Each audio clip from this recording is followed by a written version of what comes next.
So, you're looking for a game to introduce your other half to a new genre, or maybe just PC gaming in general, or perhaps you just don't have a lot of time to invest in a game and want a title that you can jump into easily with a friend, preferably a game which isn't It Takes Two. We've come up with this list of easy access co-op PC games which we've broken down by genre, so hopefully there's something for everyone. First up, shooters, most of which look pretty much the same, i.e. like a Michael Bay movie, but you want something more accessible, cooperative and casual than this. So our recommendation for first-timers is Borderlands 3. The Borderlands games feature a fun, colourful setting and generally strive to be comical. Cool swords are handy. Gee, I'm so glad we got this writing instead of Maya being with mixed success, instead of the normal level of gritty seriousness that is the hallmark of so many shooters, with some exceptions. There is a focus on fast, flashy combat and engaging co-op on large open maps with plenty to do and lots of fun little side stories to experience. There is challenge to the game, but it doesn't press you so hard that you have no room to experiment with builds and a ridiculous selection of weapons for the multiple characters who generally all offer a different playstyle. The only negative thing we can really say about this one is that plot-wise, this is an inferior follow-up to Borderlands 2. Babes. Nathan. If you're more interested in story and humour and don't mind some slightly dated graphics, you may be better off giving that one a try instead. All the positives still apply and the system requirements are a lot more forgiving. Am I pulling off this mustache or what? I hate it. I want to carve it off your lip with a chisel. Next, survival games. Survival games can be a tricky genre for newer players to get into. Everything wants you dead, even your UI, sometimes even your other half. And generally developers in this genre want their games to be challenging so that it actually feels like an achievement to survive. It's dying of horrible things, doesn't it? Sometimes going so far as to deliberately make crafting mechanics overcomplicated and frustrating. So our pick for easy access survival games is State of Decay 2.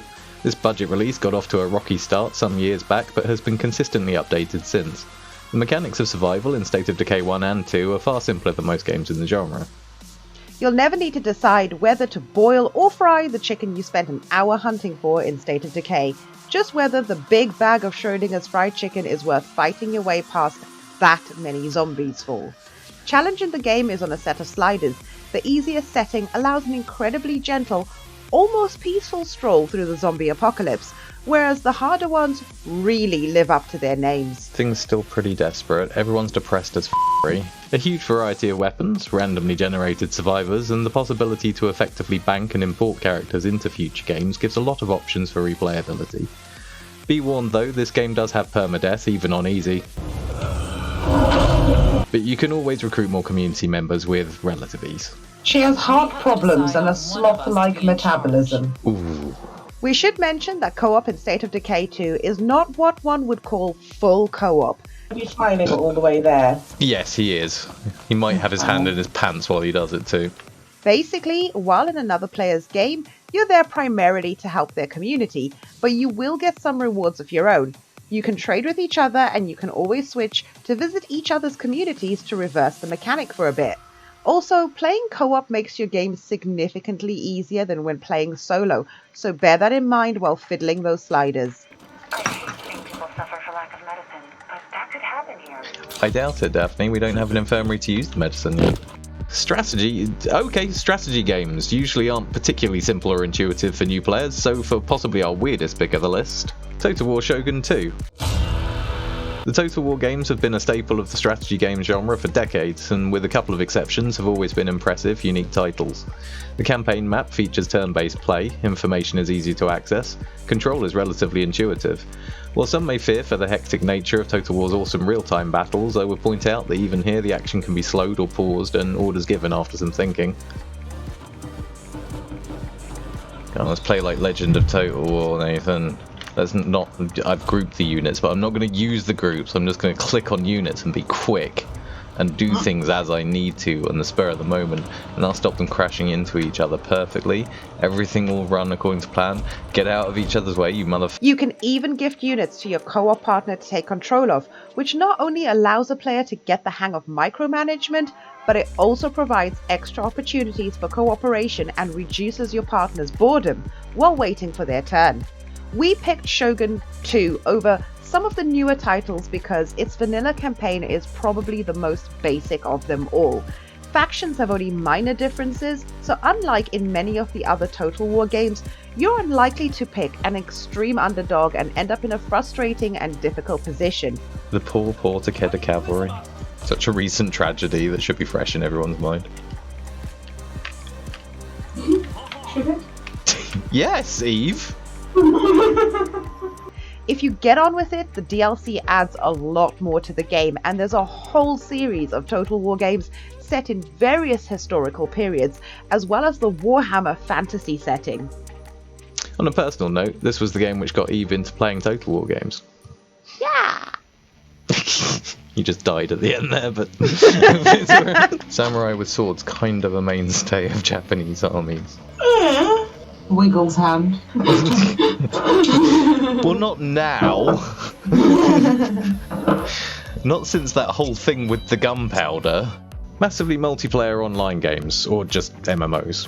Usually the issue for couples or duos who want to play an MMO together isn't poor accessibility or them being overcomplicated for newcomers. More often the subjective problem is that the games are designed, as their name implies, to be massively multiplayer. Usually a lot of the content in such games is designed for a 4-player minimum, and if you want it to be just the 2 of you, this tends to get in the way a lot of the time. Hence our suggestion of Star Wars: The Old Republic, hereby abbreviated to the stupid sounding SWTOR. Disney may have ruined everything else about Star Wars, but thankfully the game SWTOR has remained unscathed. Set 10,000 years before the original trilogy, SWTOR occupies its own space in the Star Wars story, shared only with its buddies, the Knights of the Old Republic games. Quite a dated game at this point. Sweet Roll is from that time when everybody was trying to clone World of Warcraft, but to the surprise of many, BioWare made possibly the best WoW clone of the time. Fly Swatter features a greater focus on story than the majority of MMOs, and even uses a Mass Effect style dialogue system, along with a light side dark side karma system which allows an injection of personality to your characters. You're not the first Sith who died from arrogance, and you won't be the last. I just can't believe it.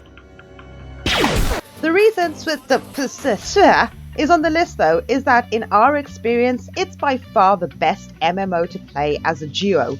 Nearly everything, with the exception of the endgame operations, can be completed with 2 players due to the game giving each player a selection of AI companions who can fill in whichever role your party lacks, and usually they aren't even that bad. Hey little guy, little puppy. That's your problem, not mine. You Don't can't worry, leave him little behind, guy. it won't I'll let get you. you out of here. I tried. You humped your leg. We've seriously met worse players in pugs. The aforementioned story focus allows co-op partners to experience each other's class stories in cinematic cutscenes, which keeps you feeling that you're on this journey together. Swish War is free to play, but there are restrictions on entirely free to play players which can make your progress feel stifled.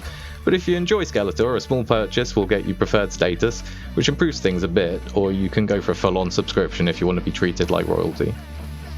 You're not doing it right. You're not concentrating hard enough! Yeah, see, she knows.